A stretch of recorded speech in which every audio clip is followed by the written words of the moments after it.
Hi everyone, this is Ray with the education team from Swirlydoos Kit Club, and today I'm going to be sharing with you some tips on how to use this Mod Podge mold with these metallic Mod Podge melts.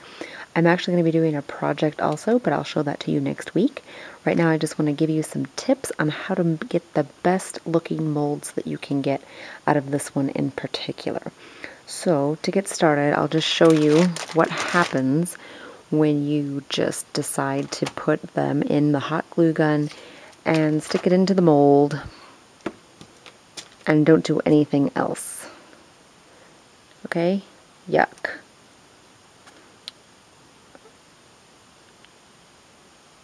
Not very happy with that. And here's one where I was doing two different colors. The bottom line is that it doesn't work out very well if you just stick it in there and you don't do anything else. Like, I have a couple of tips for you. Let's see, let's show you a couple of different ones.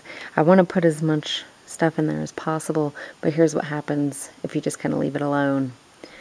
And it looks kind of funky. So I came up with a way to make sure that you get molds that look like this, which are much better,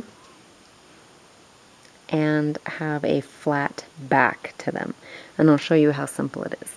So the first tip I'm going to give you is to make sure that you have had your glue inside of the gun for at least 10 minutes, because that's what it says on my glue gun, is that you're supposed to wait for about 10 minutes, and it's actually already oozing out, so I know for sure that it's ready.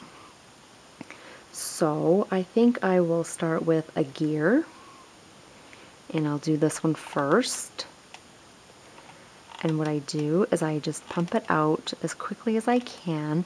The instructions are for you to start in the middle and let it go. Spread out, which is fine. And what I've found is that it's better to put a little more in there than you think you're going to need. And I kind of use the tip of the glue gun to push it out. Okay, so here's the big tip. Wax paper. I do that. It's hot, so don't do that for too long, otherwise you'll burn yourself. So I do that, and then I just take a palette knife and scrape it. So this wax paper is something that you probably have in your kitchen.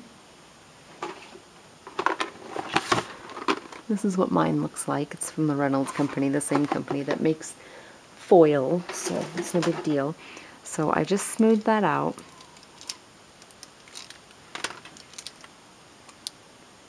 And then I press after it's been in there for maybe 30 seconds to a minute. That way I don't burn my fingers. And I press into it, making sure that the whole part of the melt are getting into all of the little crevices. There's not a lot of detail on these gears. They're pretty much flat.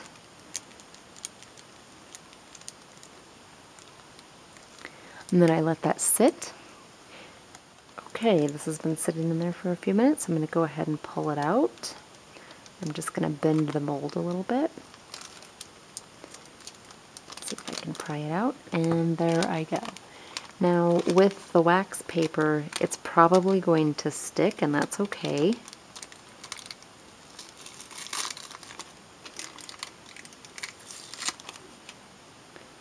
I can pull it off with my fingernails.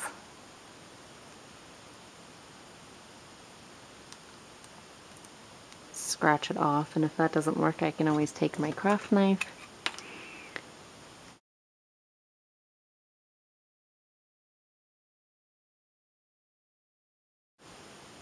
and there's still a little bit of wax paper on there. I actually like that because what ends up happening is that when you glue it down, it has something to stick to a little better. Sometimes these will fall off if you don't use the right glue. Okay, so I'll show you the other one because the rest of these are pretty deep, and so it's okay. But this one is so thin. I don't know if you can see that. I don't know if the camera's picking that up, but that is so thin. That scared me so badly. And it did not come out well at first, like I already showed you. But you can get it to look like that. It's pretty thin. And the idea is to use the wax paper. So I'll just show you how to do that again.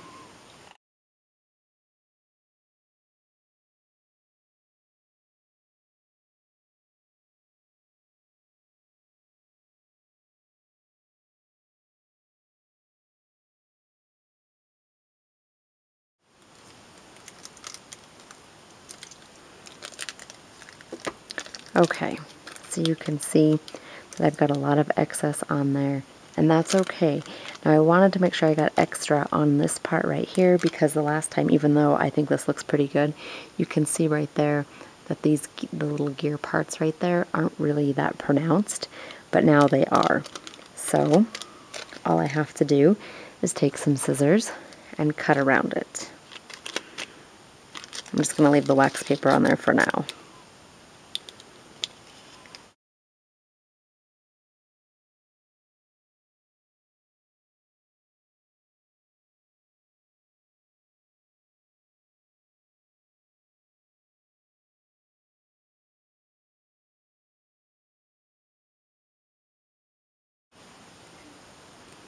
And you get the point. I'll just kind of go around all the rest of these, making that very pronounced.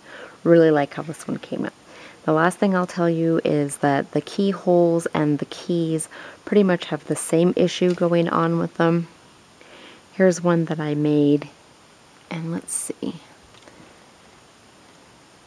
There we go. You can see the detail is really nice. There's some extra pieces that you get on here, and some of it is okay and some of it isn't. Like here's one that I think looks really good, but it has an outline. I think you can see that. It has an outline of the entire piece there. And so I can just scrape that off, or I can leave it as is. It looks pretty good. It's obviously going to be something flat. You know, so you're going to put it on your project or whatever you want, but you're not going to be able to dangle it because the back of it doesn't look, it's not really like a 3D embellishment, if that makes sense. And that is what you do with these molds. So I encourage you to use some wax paper so that they come out nice and thin and nice and flat on the back. And next week I will show you how I'm going to decorate the box that came in the kit, which looks like this. So I hope you've got some good ideas if you've got this kit. If you don't have this kit and you'd like to get one, go ahead and go to swirlydoos.com, and on the left hand side of the screen click on available kits, and there might be one in the store for you. Thanks for watching.